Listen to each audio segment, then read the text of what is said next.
Hello, this is a recording of the presentation I gave at the FunFestUK Summit on the 12th of September 2015. This is for the benefits of those who attended, those who weren't able to attend, and also the people who are my followers can also get a quick snifter of what I spoke about. So, I shall start.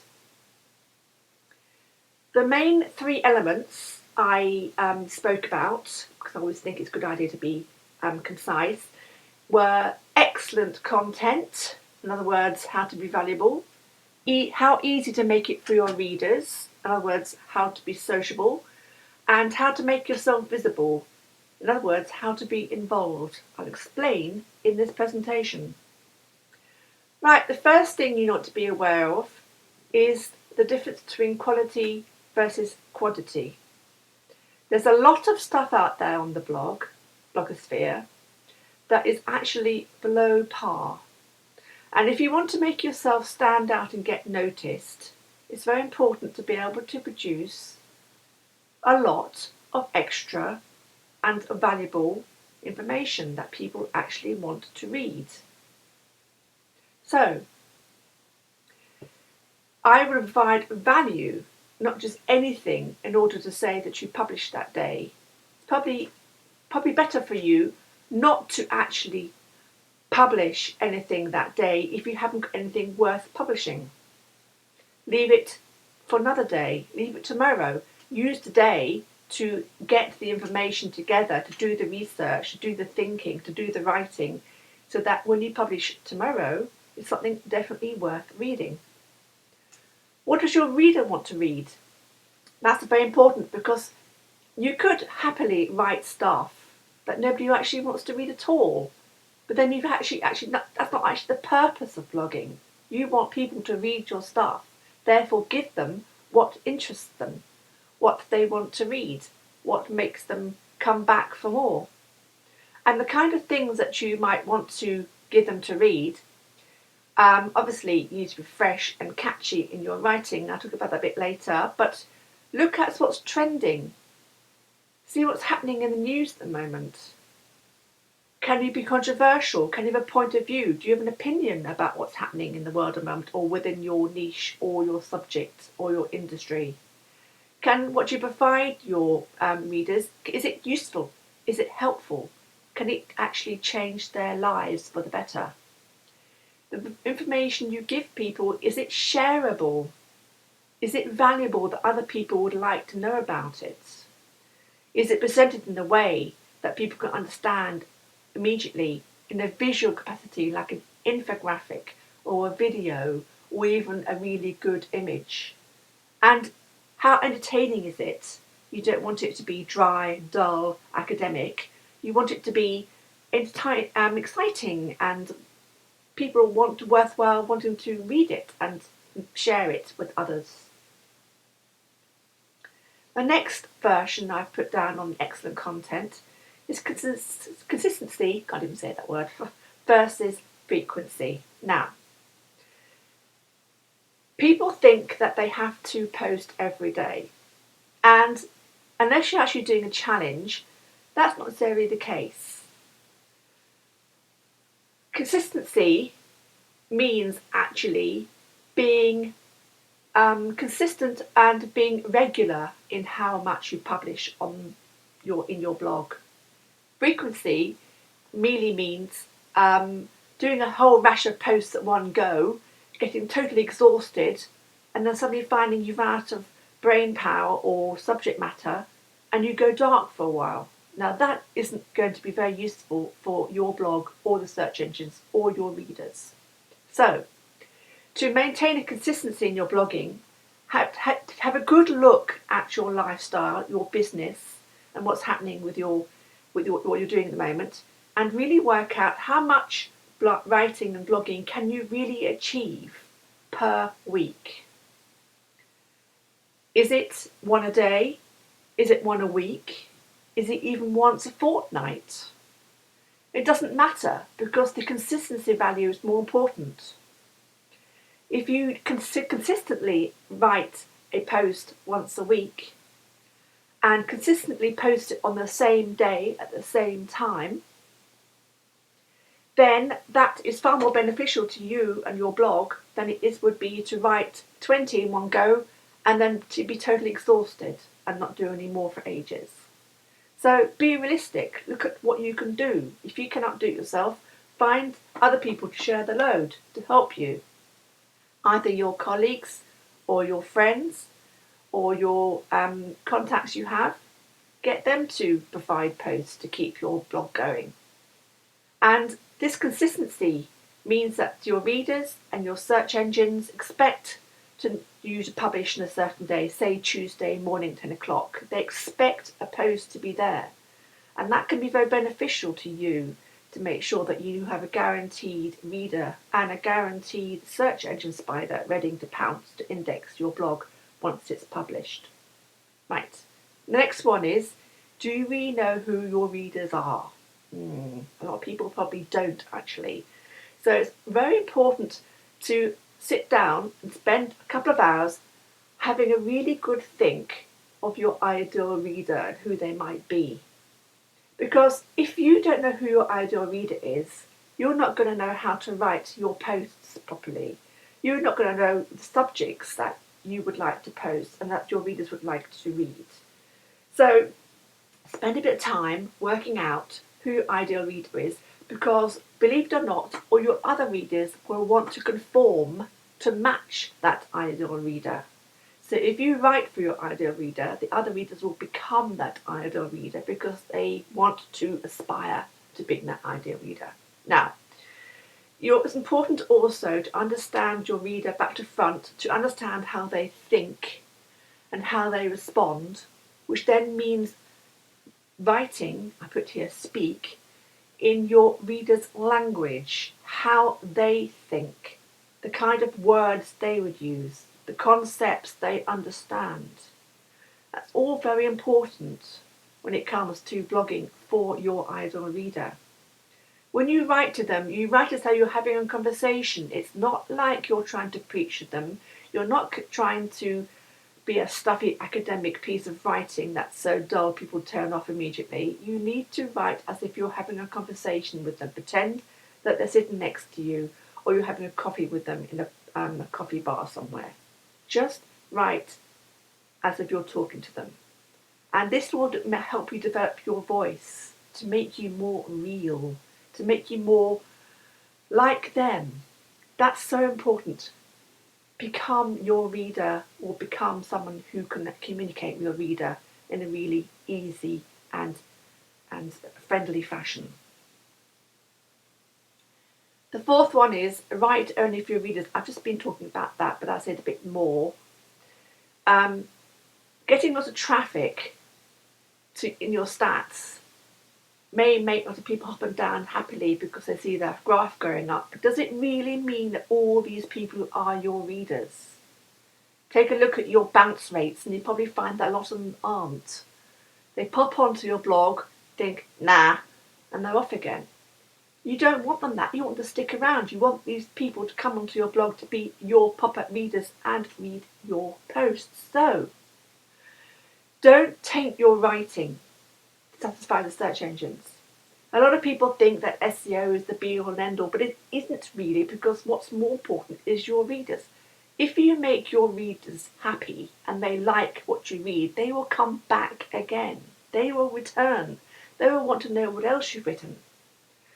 So whether it's SEO, search engine optimization, may get people onto your site, may get you traffic, but is it the right kind of traffic? I mean, SEO can get the right kind of traffic too, but again, you're still going to make sure that what you write keeps your people engrossed and enthralled throughout your entire post, right to the very end, right to the call to action you have at the end of your posts, to make them do something for you. Search engines do recognise good writing, but that's only if they are popular. The posts are popular, they get a lot of readers. And that can be measured by how much the reader does for you, the call to action they do for you. Do they share? Do they talk about your posts on social media? Do they comment? There is so much that can be measured on how popular a blog is by what your readers do, and that is important because if you write for your readers, they will respond in spades. Now, make it easy for your readers, or in other words, to be sociable. Of course, super attractive headlines, everybody goes on about those. How important it is for them to become clickbait for your passing readers. I do like that word, clickbait. Not only is it's all about something your headline should be out there that would grab a passing reader. There is so much there in social media and the blogosphere, so much noise, so much going on, so much distraction. You're going to make sure that your headline sticks out like a sore thumb, because in other words, if it doesn't, it's not going to get noticed. Make sure that your headline, not just on your blog, but also in social media groups and on social media timelines, newslines, everything like that, especially on Twitter, which goes so fast, make sure that your headline is so attractive, so noticeable, so poignant, so relevant to your ideal reader. They can't fail to miss it. They can't fail to notice it. They can't fail to click on it to find out what's going on behind that headline. So it's worthwhile spending time. Write several versions of your headline. Look at it from different points of view, always from the reader's point of view, and then choose the best one. You'll know the best one. It will pop out at you. The same way it will pop out at your ideal reader as they pass by on social media. Social sharing buttons, how prominent are they? I've actually been to some really eminent blogs and hunted high and low for sharing buttons, which is really annoying because that particular post I wanted to share may have been actually really good. Not necessarily good for me, but also good for my friends, my readers, my contacts, people who know me. I wanted to share that stuff, but they didn't make it easy for me to do so. Sharing buttons, social sharing buttons should be immediately available either at the bottom of your post or the floating ones that happen on the side. Make sure it's as simple as breathing for a reader to share your stuff. Because sharing is the key for getting yourself noticed. If people share your stuff elsewhere, it allows your post to be seen by a much bigger audience than it would do otherwise from just your blog alone. So encourage your readers to share your stuff. Extend your post visibility on different aspects of social media.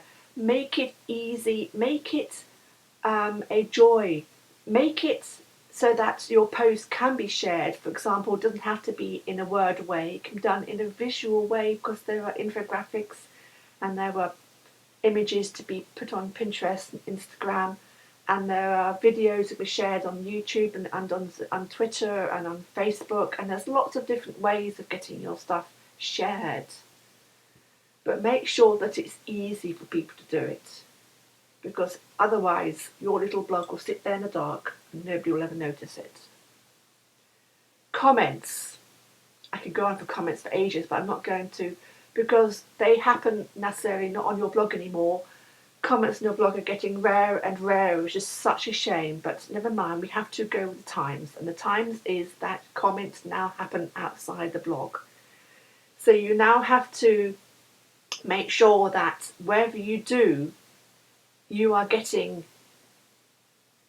comments, but it doesn't just stop there. You need to do more with that comments. You have to work with those comments. If somebody takes the trouble of sharing your stuff on social media, for goodness sakes, thank them.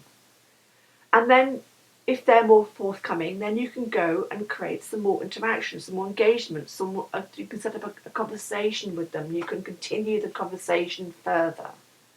That's the whole concept of interaction, engagement, through comments, through sharing, through social media. Make social media social, not just somewhere that ticks away in the background, confusing and fast.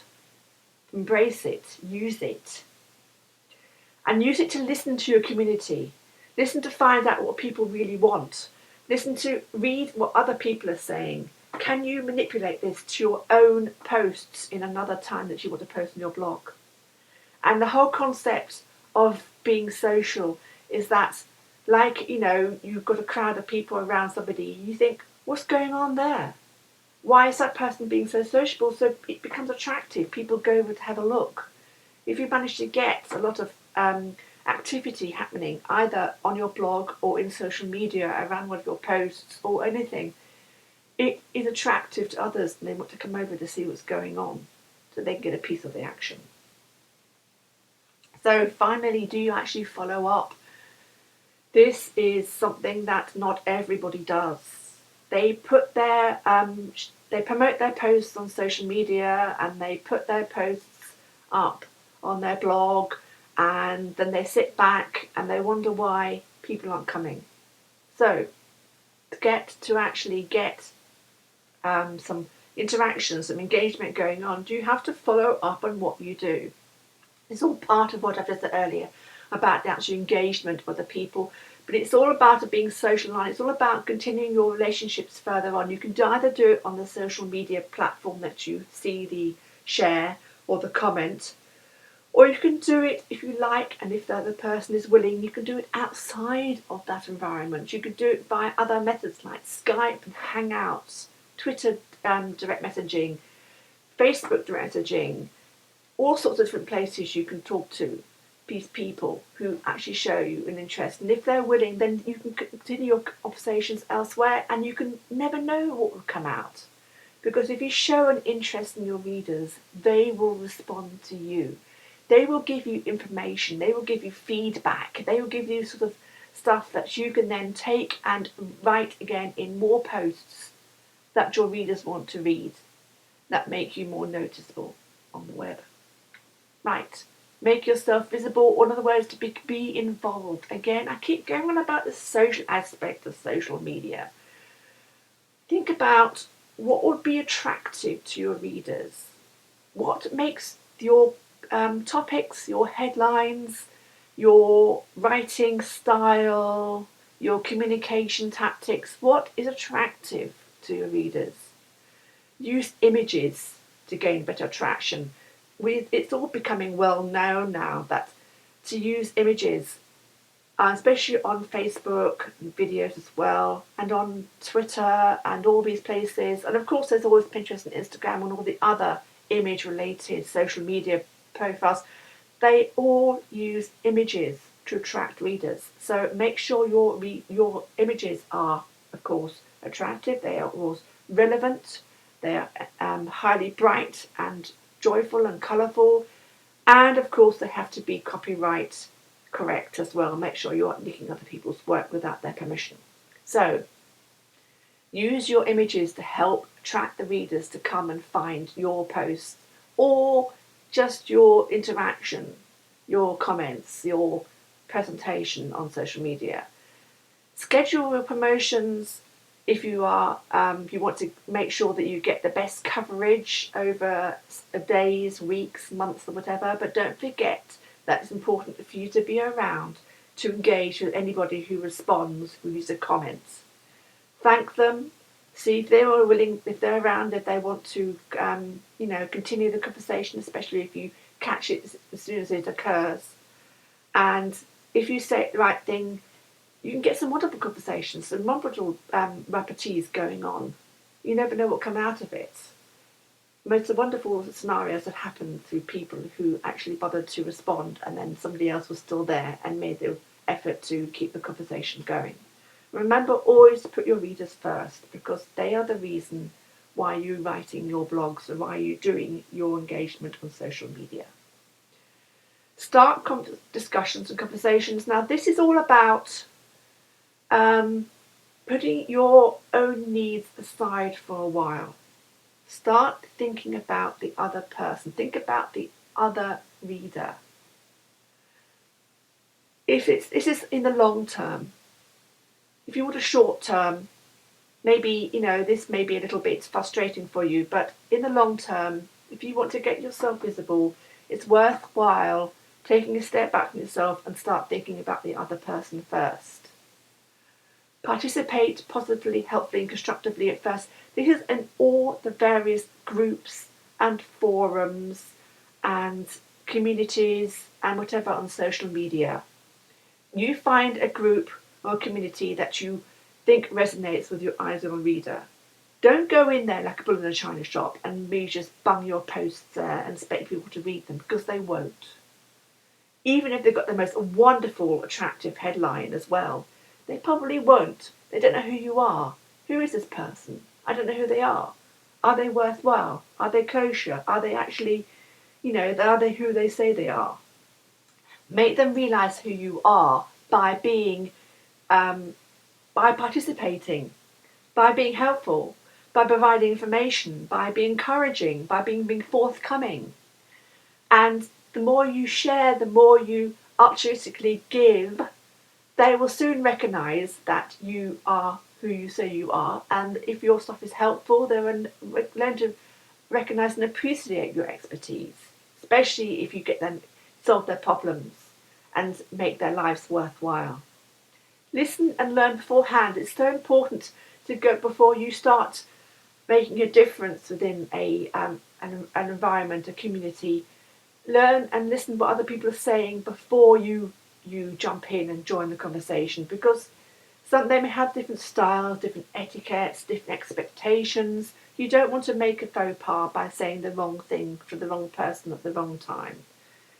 Just hold back and absorb what's going on before you join the conversation.